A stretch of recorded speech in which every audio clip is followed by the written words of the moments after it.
Hi everyone, Katie here. Welcome to another layout video. Today I'm using this sketch that I got off Pinterest to inspire my layout. So I'm starting out with two photos. They are not quite 4x4, but a little bit over in order to keep the subjects in the pictures. And now I'm looking through, I have two Christmas collections that I am using. One is just called Christmas by Echo Park, and the other is also by Echo Park, Wise Men Still Seeking Him. I ultimately decide to go with the Christmas collection from Echo Park.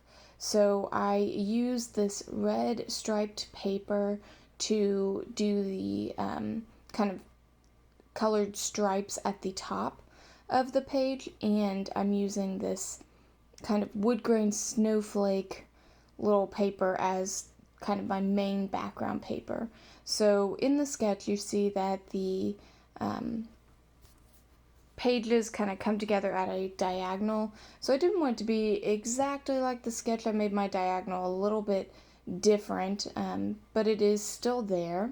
On my main paper, I take my little edge distressing tool and I rough up the edges, just the bottom edges, where this paper will overlap the kind of red stripe plaid paper.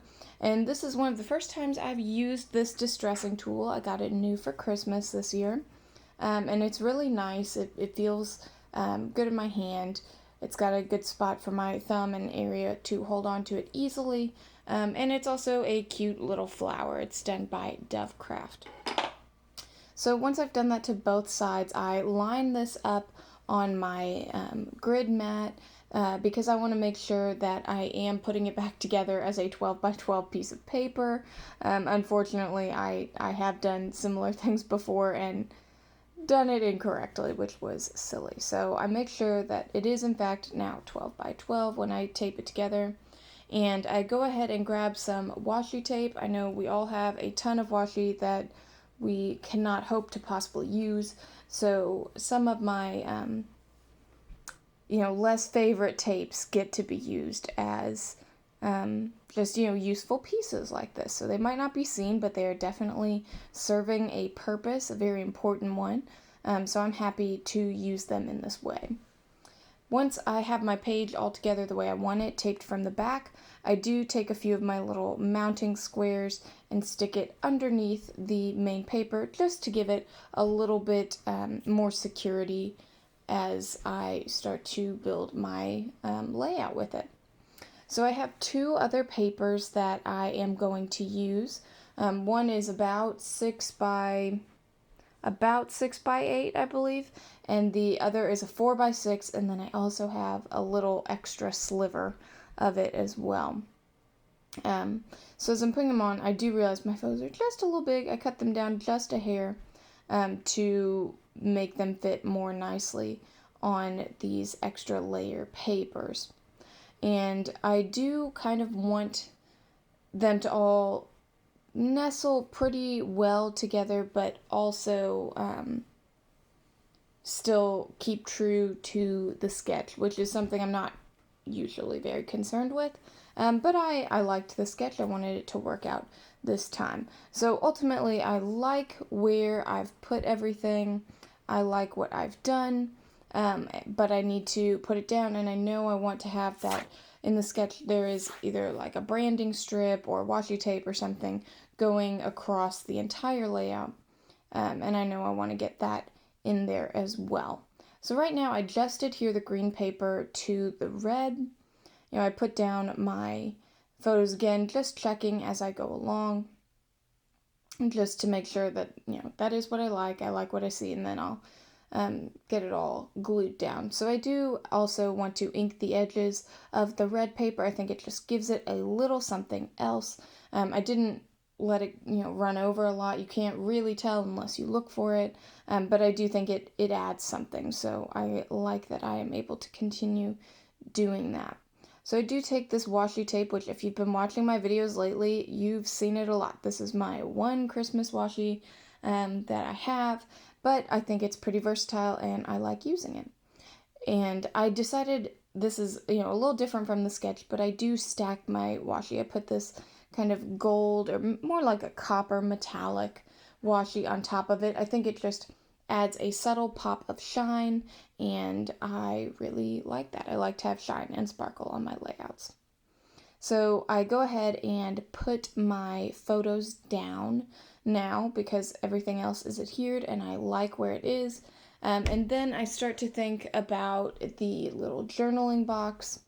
And I thought originally that I was going to use one of the cut apart pieces, but looking at them, none of them really worked for what I wanted. So I take this scrap piece of white paper, and I know I want to make it have the little notebook edge, kind of like it does in the sketch. And I do have a notebook edge punch. This was another Christmas gift that I really enjoy using a lot. And I make those little fringes there. Now, I do think this is way too white for this layout. So I do ink the edges of this, and I'm not quite as careful. Some of the ink gets a little bit on the paper, but I think that's okay, especially because it is so white. And I do kind of ruffle up the little fringy notebook edges as well to just give it a little bit of texture. And I tuck it just under my big main cluster, and I write a little bit of journaling just about how we enjoyed our time at home this holiday season as a family. You can see there are two pictures. One's of me and my little pup, and one's of my husband and our pup. And we just enjoyed spending that family time together, and it made our holiday season a little brighter. So I really like what I've done so far. I know I need to start thinking of the title. I have this really cute Holly Jolly sticker that is has way too much white around the edge. I thought it made it look, I don't know, a little cheap that way. So I cut off the white edges just with my scissors, and I want to pop up that sticker, and I'm doing that with just regular craft foam. I really like the effect it gives now without the white border around it and having it popped up. I think it just adds a little bit more interest and a little more dimension. So now I am thinking about the part of the sketch that it looks like it has thread behind it. And while I've seen a lot of people do this on YouTube and other layouts, I have never actually done this thread technique myself. And I kind of had a hard time making a nice little thread ball, I guess they might call that I actually liked. So I do try this a few times. I chose kind of a tan thread. I didn't want it to be super white, but ultimately I don't think it really shows up very well in my layout. Seeing it in person, I do notice it, but it's definitely not something that stands out. So this is a technique I will practice, because, not everything works out perfectly the first time, and that's okay. I don't think it, took away from my layout, but I also really don't think it adds a whole lot to my layout either. And that's okay. It's fun to just kind of play around and see what you can do and how it changes your layout. And I'm totally cool with that. So I'm trying to stick the thread to the back and make it lay the way I want.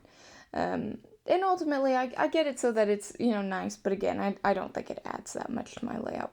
But that's okay. So I do have all of my holiday stickers here, and I pull out a few that I like. I really like these cute little snowflakes from Jolie's Boutique.